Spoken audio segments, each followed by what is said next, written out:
Hello, नमस्ते, प्रणाम। आज मैं सोहर गा रही हूँ, काली जमुनिया वाली। अरे अरे काली जमुनिया तू फरी जई, तू फरी के लटकी जई तू हो। चामुन तोह के तोड़न हरियवता नयन बर देखी, नजर भर देखी हो। अरे अरे काली जमुनिया त फरी गईली, फरी के लटकी गईली हो। राजा भेजी दियल कुजड़ा छोकड़वा, अपने नाही आवे, अपने नाही आवे। राजा भेजी दियल कुजड़ा छोकड़वा, अपने नाही आवे, अपने नाही आवे। अरे अरे सासू ननदिया ये जर पड़ी जई तू, बेजार पड़ी जई तू न हो। सासू तोहरे करन हरियवता नयन भर देखी, नजर भर देखी हो। अरे अरे सासू ननदिया ये जर पड़ी गईली, बेजार पड़ी गईली न हो।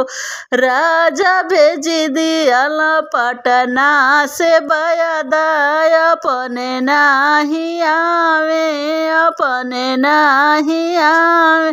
हे राजा भेजी दियल पटना से बयदा, अपने नाही आवे, अपने नाही आवे।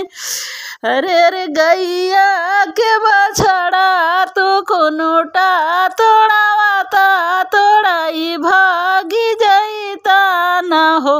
बछड़ा तोह के बन्हन हरियवता नयन भर देखी, नजर भर देखी। अरे अरे गैया के बछड़ा त खुनुटा तोड़ावाला, तोड़ाई भागी गईला न हो। राजा भेजी दियल हीरा छोकड़वा, अपने नाही आवे, अपने नहीं आवे। अरे अरे लहुरा देवरवा तू ब्याह रचवता, तू ब्याह रचवता न हो। देवरु तोहरे करन हरियवता नयन भर देखी, नजर भर देखी हो।